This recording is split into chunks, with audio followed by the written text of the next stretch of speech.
지금부터 2020년 5월 10일 부활절 5번째 주일 예배를 하나님께 드리겠습니다. 오늘 우리에게 주시는 하나님의 말씀은 레위기 19장 2절 하반절부터 3절의 말씀입니다. 너희는 거룩하라. 이는 나 여호와 너희 하나님이 거룩함이니라. 너희 각 사람은 부모를 경유하고 나의 안식일을 지키라. 나는 너희의 하나님 여호와이니라. 우리 함께 기도하겠습니다. 사랑과 은혜가 충만하신 아버지 하나님, 오늘 거룩한 날을 성별하여 주시고 저희들로 하여금 주님 앞에 모이게 해주시니 감사를 드립니다. 우리가 지금 직면하고 있는 문제들은 코로나19 사태로 감염자가 확진됐다는 소식, 사망자가 있다는 소식, 이런 막막한 소식을 들을 때에 저희들의 마음이 주님 낙심이 되옵니다. 하나님, 저희들에게 낙심하지 말도록 하옵시고 절망에서 희망으로 옮겨지는 삶을 살아갈 수 있도록 하나님, 오늘 이 아침에 드리는 예배 가운데 역사하여 주셔서 은혜의 말씀으로 채워주시옵소서, 위로의 말씀으로 채워주시옵소서, 새 힘을 주는 말씀으로 우리에게 채워주시어서 주님 우리 앞에 직면한 이 고난을 잘 이겨나갈 수 있도록 주님 역사하여 주시옵소서. 주님 앞에 드리는 모든 예배를 우리 삼위일체 하나님께서 받아주시옵기를 원하며 이 모든 말씀 예수님의 이름으로 기원하옵나이다. 아멘.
베드로전서 1장 3절부터 9절의 말씀. 우리 주 예수 그리스도의 아버지 하나님을 찬송하리로다. 그의 많으신 긍휼대로 예수 그리스도를 죽은 자 가운데서 부활하게 하심으로 말미암아 우리를 거듭나게 하사 산 소망이 있게 하시며 썩지 않고 더럽지 않고 쇠하지 아니하는 유업을 잊게 하시나니 곧 너희를 위하여 하늘에 간직하신 것이라. 너희는 말세에 나타내기로 예비하신 구원을 얻기 위하여 믿음으로 말미암아 하나님의 능력으로 보호하심을 받았느니라. 그러므로 너희가 이제 여러 가지 시험으로 말미암아 잠깐 근심하게 되지 않을 수 없으나 오히려 크게 기뻐하는도다. 너희 믿음의 확실함은 불로 연단하여도 없어질 금보다 더 귀하여 예수 그리스도께서 나타나실 때에 칭찬과 영광과 존귀를 얻게 할 것이니라. 예수를 너희가 보지 못하였으나 사랑하는도다. 이제도 보지 못하나 믿고 말할 수 없는 영광스러운 즐거움으로 기뻐하니 믿음의 결국 곧 영혼의 구원을 받음이라. 아멘.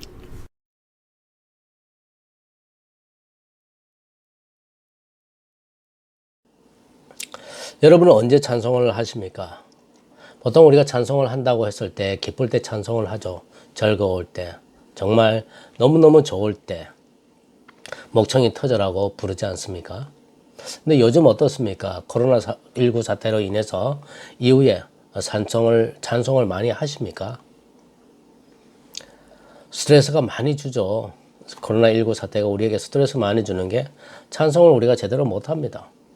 예전에는 교회를 가면 크리스하고 주디가 인도하는 찬양, 예배 전에 우리 함께 찬양하고 은혜 충만해서 예배 드릴 때에 또 예배 가운데 드리는 찬양으로 우리가 위로를 받고 격려도 되고 힘이 되고 그런 시간들이 있었는데 요즘에는 코로나19 사태 이후로 그런 시간이 우리에게 없으니까 마음이 참 속상합니다. 지난 3월 15일부터 지금까지 자택 대피령으로 집에 있으면서 찬송을 얼마나 부르셨습니까? 이때가 기회다. 찬송 부르자. 그런 분 별로 없었을 것 같습니다. 인컴 없이 무급 휴가를 받으신 가정, 실직되신 분들, 또 필수 품목을 취급하지 않는 사업주들 문을 닫았습니다. 마음이 착잡합니다. 막막합니다. 그러는 가운데 참 이때가 기회니까 우리가 찬송을 부르자 그렇게 했을 가정이 과연 그럴 분이 과연 얼마나 되었을까? 별로 없지 않겠습니까? 이 베드로전서 1장 1절로부터 3절을 보시면 베드로 사도는 이 편지의 수신자들을 본도, 갈라디아, 갑바도기아, 아시아와 비두니아에 흩어진 나그네라고 말합니다. 흩어진 나그네라고 하는 것은 정처 없이 헤매는 외국인이나 나그네를 말하지 않습니다. 그들은 이 땅에 소망을 두지 않고 영원한 새하늘과 새 땅에 소망을 두고 더 나은 본향을 사모하며 이 땅을 외국인처럼 나그네처럼 살아가는 곧 하나님 아버지의 미리 아심을 따라 성령의 거룩하게 하심으로 순종함과 예수 그리스도의 핏부림을 얻기 위하여 택하심을 입은 자들입니다. 여기서 예수 그리스도의 핏부림을 얻기 위하여라고 하는 것은 예수 그리스도의 피 흘림이 있어야 죄 사함을 입는다라는 뜻입니다. 즉 말하자면 예수 그리스도의 십자가의 죽음으로 죄 사함을 입도록 창세전에 하나님의 선택함을 입은 자들이라고 하는 거죠. 그런 자들이기 때문에 성령이 그들을 거룩하게 하여 이 땅에서 하나님께 순종하는 삶을 살아가게 된 자들이라 말하는 것입니다. 베드로는 그들을 선택하여 주신 은혜에 감격하여 하나님의 은혜와 평강이 하나님의 은혜가 임한 흩어진 나그네들에게 더욱 많이 있기를 바란다는 인사를 하고 있습니다. 이 땅을 살아가면서 이 땅에 속하지 않고 영원한 새 하늘과 새 땅에 소망을 두고 살아간다고 하는 것 사실상 어렵습니다. 사실상 성령의 거룩하게 하심과 순종하게 하심이 없다면 이 땅을 살아갈 수 없습니다. 거룩함도 없고 순종함도 없는 자가 어떻게 이 땅에 욕심보기를 돌같이 할 수 있습니까? 거룩함이 있고 순종함이 있다 할지라도 이 땅이 뿜어내는 탐심의 유혹을 뿌리칠 수 있는 그 힘을 유지하기란 그리 쉽지 않습니다. 하나님의 은혜가 임했으니까 가능한 거죠. 그 힘이 뭘까? 그리스도인의 사명감입니다. 코로나19 사태에서 각 나라의 국민 영웅으로 떠오르는 사람들이 이제는 군인에서 의료진으로 자리 바꿈을 하고 있는 것 같습니다. 소방관, 경찰관, 군인은 사명감으로 똘똘 뭉친 그룹이라면 의료진도 사명감이 있긴 합니다. 하지만 소방관, 경찰관, 군인만큼 국민의 세금으로 사는 사람들만큼 강하지는 않죠. 자기 실력으로 먹고 사는 사람들이 바로 의료진 아닙니까? 코로나19 전염병으로 많은 사람들이 의료진의 도움을 절실히 필요로 한다고 해서 자기가 원치 않으면 돌보지 않아도 그들을 향해서 욕을 할 수 있는 사람은 없습니다. 그런 의료진들이 코로나19 사태의 최전방에 자원하고 나섰습니다. 자신도 언제 감염되어 사망할 수 있음에도 불구하고 한 사람이라도 살려야 한다는 사명감 때문에 방호복으로 완전히 무장하고 환자 앞에 서는 것입니다. 그들이라고 해서 왜 안 떨리고 무섭지 않겠습니까? 의료진을 자녀로 둔 어머니는 어떨까요? 자원하여 최전방으로 나가는 자녀들을 보면서 어머니들의 심정은 어떨까요? 말리고 싶죠. 어떻게 공부시켰는데? 어떻게 키웠는데? 의료진들이 매스컴을 타고 마스크와 개인 보호 장비가 턱없이 부족하다며 도움을 호소하는 의료진들을 대하는 어머니들의 마음은 어떨까요? 그 심정은 아마 숯댕이같이 숯검댕이처럼 아마 까맣게 태워졌을 것입니다. 속은 숯검댕이까지 타서도 사명감으로 간다는 자녀들을 말리면 기 죽을까봐 오로지 밤낮 주야로 기도하면서 시간을 보내야 하는 어머니들의 마음, 어머니이기 때문에 가능한 것 아닐까 그런 생각을 해봅니다. 베드로는 흩어진 나그네들에게 하나님의 은혜가 더욱 많이 함께하기를 바란다는 인사를 마치자마자 하나의 반전이 일어납니다. 우리 주 예수 그리스도의 아버지 하나님을 찬송하리로다. 이 땅에 소망을 두지 않고 영원한 새하늘과 새 땅에 소망을 두고 이 땅을 살아가야 하는 나그네의 하루하루가 얼마나 힘들겠습니까? 남의 나라에서 외국인으로 산다는 거 얼마나 힘든지 모릅니다. 약 30년 전에 제가 산호세에서 크리스찬 신학 대학을 다니고 있을 때에 졸업하는 그 인턴 과정으로 오스트리아 비엔나 근처에 있는 동유럽에서 경제적인 이민을 온 사람, 이주를 해온 사람, 지금 말하면 여기 미국으로 말하면 과테말라, 엘살바도르나 남미에서 미국으로 경제적인 이주를 해오는 사람들이 거주하는 건물 앞에 찻집이 하나 있는데 그 찻집으로 단기 선교를 간 적이 있습니다. 중립국인 오스트리아 비엔나에서 얼마 떨어지지 않는 곳이긴데요. 외국인에 대한 의료 시스템이 매우 인색했습니다. 기독교로 교정했다는 이유로 뺨에 칼자국을 맞은 외국인이 이렇게 이물전시로 응급실로 갔는데 그 응급실에서 치료를 해주지 않습니다. 그냥 진통제 매달 주고는 그냥 가라고 합니다. 왜? 외국인이니까. 그만큼 돈이 없으면 치료를 받지 못하는 것을 보았습니다. 외국인의 서러움인 거죠. 이번 코로나19 팬데믹 전 세계인들이 공통적인 피해를 받았습니다. 이번에 연방정부의 경제부양 수표 대상에서 제외된 그룹이 바로 이 외국인 신분의 사람들이죠. 그들도 이 나라에서 얻은 수입에 대해서 이 나라에 세금을 납부했음에도 불구하고 이번 경제부양 대상에서 제외되었습니다. 코로나19는 사람을 차별하지 않습니다. 그러나 우리의 경제부양 수표는 사람을 차별하는 것 같습니다. 여하튼 외국인으로 남의 나라에 산다는 것, 외국인으로 이렇게 전 세계에 전염병이 퍼지는 그 속에서 살아간다고 하는 것 그렇게 쉽지가 않습니다. 힘든 일입니다. 그런 외국인들 누가 도와줘야 합니까? 성경은 말하기를 나그네, 객, 그리고 고아와 과부를 누가 하라고? 교회가 그들을 돌보라고 성경은 우리에게 가르쳐주고 있습니다. 베드로는 흩어진 나그네들에게 찬송하라고 권면을 합니다. 그것들이 어떤 삶인데요? 어떤 상황인데요? 힘든 삶을 살아가는 그들에게 찬송을 하라 합니다. 왜? 어째서 찬송하라 하는 겁니까? 베드로는 기쁘니까 찬송하라 합니다. 어째서 기쁩니까? 우리를 거듭나게 하사 산 소망이 있게 하시려는 하나님의 은혜가 있으니까 찬송하라고 합니다. 그럼 무엇이 누가 우리를 거듭나게 하는 것입니까? 그의 많으신 긍휼대로 예수 그리스도를 죽은 자 가운데서 부활하게 하신 그분이 우리로 우리에게 산 소망을 주신다. 산 소망이 있게 하셨다. 그분을 찬양하라고 베드로는 권면하고 있습니다. 베드로 전서가 기록된 때는 베드로 순교 직전으로 보는데 주후 63년 혹은 64년경으로 봅니다. 악명 높은 네로 황제의 대박해 때로 보고 있습니다. 네로 황제 때 기독교가 로마에게 적대적인 대상이었습니다. 그런 분위기 속에서 흩어진 나그네들이 그리스도인으로 살아간다고 하는 것은 고난 그 자체였습니다. 이런 사회적 분위기에서 그리스도인들은 윤리적으로 책잡힐 행동을 하지 말아야 했습니다. 불신자들보다 더 바른 삶을 살아내어서 세상으로부터 받는 모든 비방을 침묵하게 만들어야 했습니다.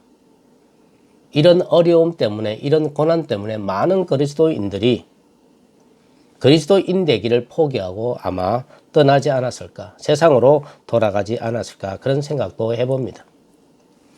자유가 있어도 남용하지 말아야 했을 것이고 무사람들을 공경해야 했을 것이며 형제를 사랑하며 정상적인 통치를 하는 왕들과 총독들에게 순종함으로써 사람들이 그리스도인들의 행실을 보고 하나님께 영광을 돌리도록 해야 한다고 베드로는 권면하고 있는 거죠. 다시 말하자면 이 고난의 때에 어떻게 그리스도인으로 살아야 하는지를 권면하고 있다고 하는 겁니다. 베드로는 이 고난의 때에 찬송하라고 합니다. 왜 그렇습니까? 긍휼이 많으신 하나님이 예수 그리스도를 죽은 자 가운데서 부활하게 하셨기 때문이라고 하는 겁니다. 예수 그리스도의 부활이 우리와 무슨 상관이 있습니까?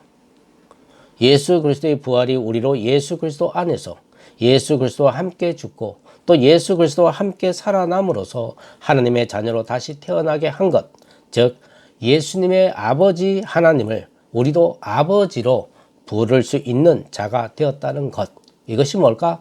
거듭남이라고 베드로는 이 베드로 전서를 통하여 말씀하고 있는 겁니다. 하나님 아버지를 부를 수 있는 사람은 누굴까요? 모두 다 한 식구죠. 우리는 이런 말씀을 들어도 찬송이 터져 나오지 않지만 베드로는 기쁨의 찬송이 터져 나오고 있습니다. 베드로가 찬송하는 이유는 산 소망에 있는 거죠. 산 소망은 뭘까? 영원한 생명에 대한 소망인 거죠. 이 소망이 우리로 힘겨운 고난 가운데서도 우리가 긍정적인 삶을 살아가게 하고 인내하게 하고 더 먼 것을 바라보게 합니다. 산 소망을 가진 자들에게 고난은 당연한 거죠. 땅의 삶에서 땅의 욕심으로 사는 것이 아니라 영원한 새 하늘과 새 땅을 바라보며 살기 때문에 이 고난은 피할 수 없습니다. 6절을 보십시오. 그러므로 너희가 이제 여러 가지 시험으로 말미암아 잠깐 근심하게 되지 않을 수 없으나 오히려 크게 기뻐하는도다. 하나님은 산 소망을 가진 자의 소망을 견고케 하기 위하여 시험을 주신다고 하시며 그 시험을 받는 기간은 짧을 것이라고 말하고 있습니다. 여기서 중요한 것은 왜 고난을 주시느냐가 아닙니다. 산 소망을 가진 자에게만 잠깐 동안 시험을 받게 한다는 것이 중요합니다. 아무나 누구에게나 주시는 것이 아닙니다. 반드시 산 소망을 가진 자에게만 허락되어지는 시험이고 고난이라고 하는 점입니다. 산 소망을 가진 자에게 허락되어지는 시험, 고난은 한 가지가 아닙니다. 여러 가지입니다. 여러분 삶에서 고난을 겪어보아서 잘 알 겁니다. 고난은 딸랑 하나만 오지 않습니다. 동시다발로 고난들이 밀어닥칩니다. 정신없게 합니다.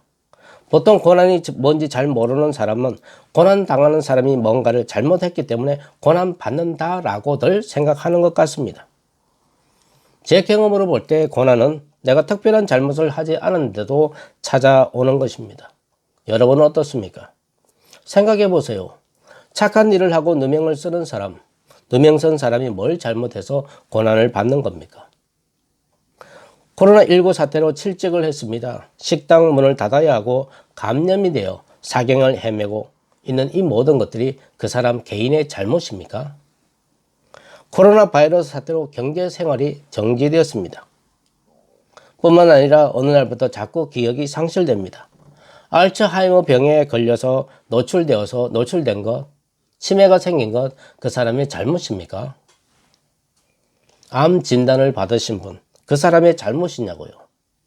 이 모든 것들이 보면 복합적으로 연결되어 일어나는 사회 환경 문제 아닙니까? 그럴 때마다 사람들은 왜 나만 고난을 당해야 하는가 탄식을 해보지만 삼박한 해답을 얻을 수가 없습니다. 답답하기만 합니다. 고난이라고 하는 것 단체로 당하면 고난이 아닌데 나만 당하는 것 같으니까 고난으로 여겨지는 거죠. 내가 당하는 고통을 호소하는데 옆에서 그건 고통도 아니라며 내가 당한 고통보다 더 심각한 고통은 이런 거라며 아무리 강조를 해도 내가 괴로우면 고통이요 고난입니다. 고난에 대한 우리의 인식도 중요한 것 같습니다.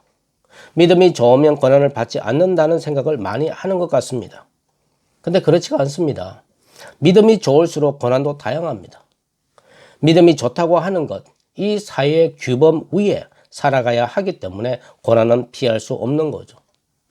많은 분들이 고난에 대해 오해하는 것은 신령한 목사나 여전사님이나 혹은 권사님들이 고난이 없어지게 기도하면 고난이 사라진다고 믿는 것 같습니다.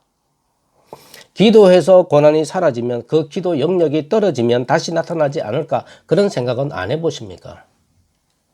고난은 쫓아낼 것이 아니라 정면 승부를 내서 이겨내야 하는 것이 아닐까요?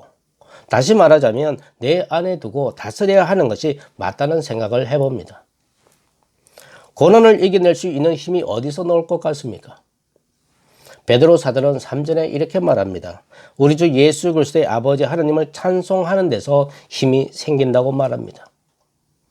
우리는 늘 썩어지고 더럽혀지고 없어질 땅의 것들을 사모하며 살아가는 사람들입니다. 그런 우리들이 하나님의 그 많으신 긍휼로 불쌍히 여기시고 예수 그리스도의 피로 죄 사함을 얻게 하시고 영원한 새하늘과 새 땅에 산 소망을 갖게 하셨습니다. 하나님의 긍휼은 우리의 산 소망이 희미해지면 잠깐 거칠 시험을 통해서라도 썩지 않고 더럽지 않고 쇠하지 않는 하늘의 유업을 이어나가게 하시는 사랑입니다. 오늘은 어머니 날입니다. 어머니와 고난은 떨어질 수 없는 것 같습니다. 코로나19 이 어려운 시기에 바이러스와 사투를 벌이고 있는 어려진의 마음이 마치 어머니와 같다는 생각을 해봅니다.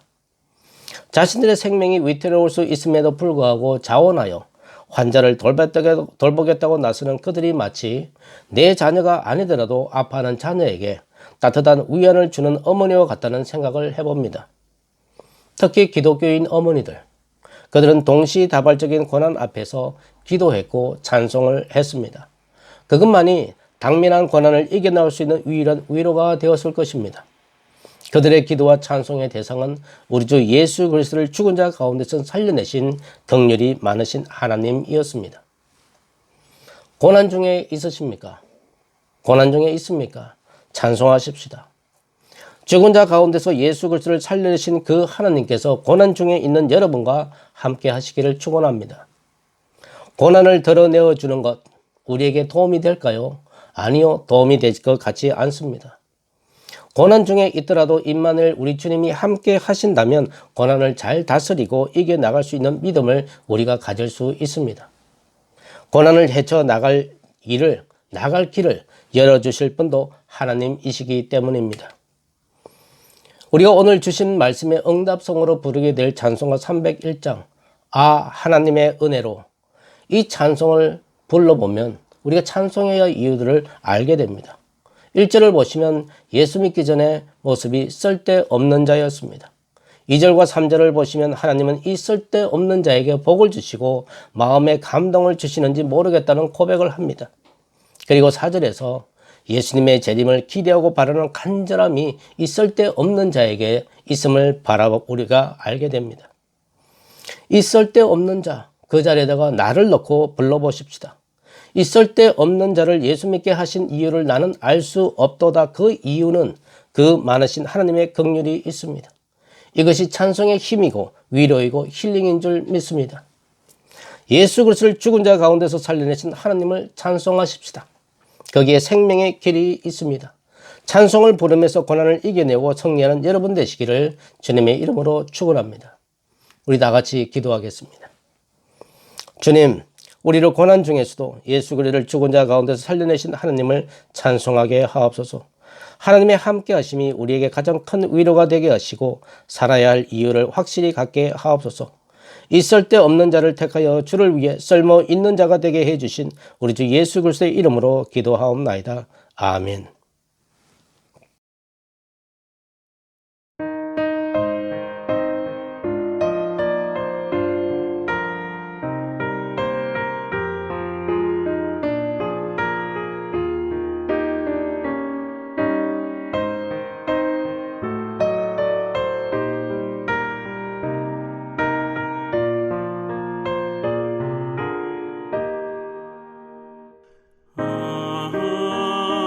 하나님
하나님은 여러분보다 앞서 가셔서 여러분을 인도하시며 하나님은 여러분 뒤를 따라가시며 여러분을 보호하시고 하나님은 여러분을 돕기 위해 여러분에게 적극적인 지원을 보낼 것이며 하나님은 여러분 옆에 동행하시며 여러분의 친구가 되어 주실 것이니 무슨 일을 만나도 두려워하지 마십시오. 우리 주 예수 그리스도의 은혜와 하나님의 지극하신 사랑과 성령의 교통하심이 여러분 위에 함께 하시기를 축복합니다. 아멘.